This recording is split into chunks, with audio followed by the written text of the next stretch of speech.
Hey guys, this is Sergeant Visser. I'm a recruiter with the Nevada Army National Guard. I recruit out of the Las Vegas and Pahrump area. My primary area of recruiting is Pahrump Valley High School and Desert Oasis High School. Today I'm just going to provide a better understanding of what the Nevada Army National Guard does and some of the benefits that we have. So the National Guard is the only branch of service that serves a dual role. And when I say dual role, I mean that we have a state mission and a federal mission. Our primary objective is to receive orders from the governor of Nevada. So the National Guard members usually respond to domestic emergencies like natural disasters, though in the last several months, we've assisted with COVID-19 testing, disinfection, and feeding thousands and thousands of families affected by this pandemic. But other things we might cover is hurricanes, floods, wildfires, search and rescue, and things of that nature.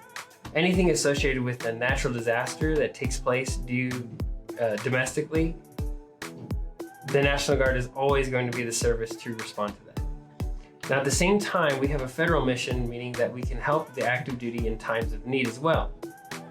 Now, the cool thing about falling under the state and federal government is that we get to collect both government's benefits, meaning that we get to double dip, primarily in college benefits, which we'll talk about later in the video. Let's talk about commitment. Every single person who joins the Nevada National Guard joins part-time. So let's talk about initial entry training. Let's say you start off as a junior in high school and you decide to join halfway through your junior year of high school. Once you swear into the National Guard, the next month you're going to start drilling or training with the Recruit Sustainment Program. The Recruit Sustainment Program serves one purpose, and that purpose is to prepare you for basic training. We are the only branch of service that has a program that pays you to get ready for basic training.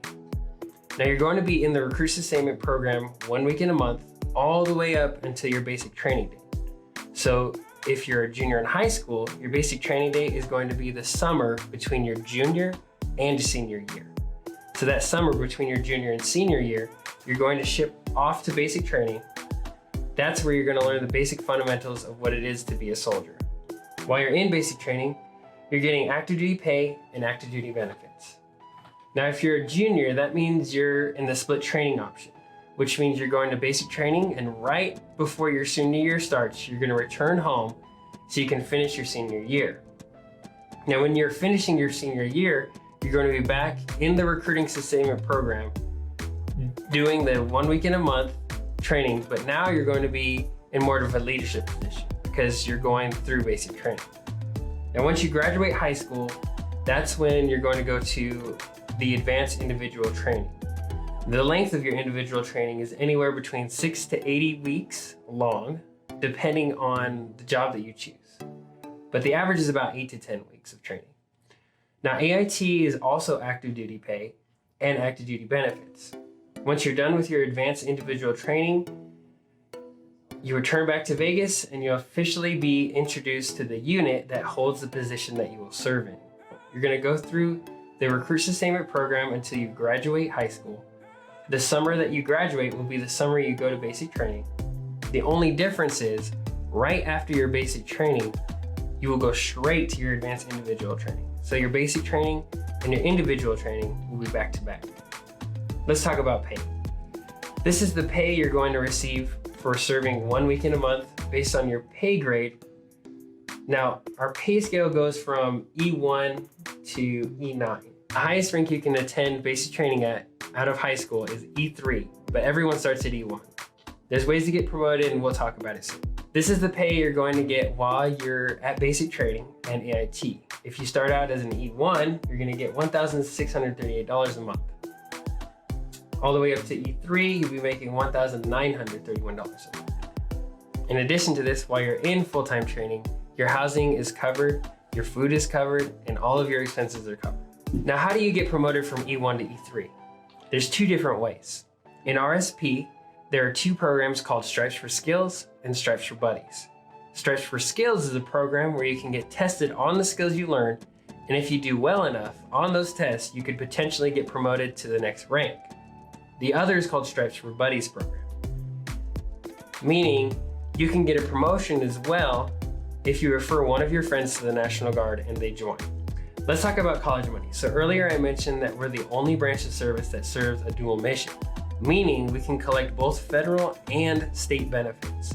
The federal benefits apply to all branches of service. The state benefits only apply to each individual state in which you're joining.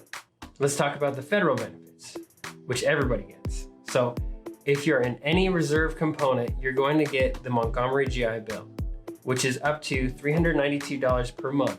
And if you score over 50 on the ASVAB, you can qualify for the GI Bill Kicker, which is an additional $350 a month.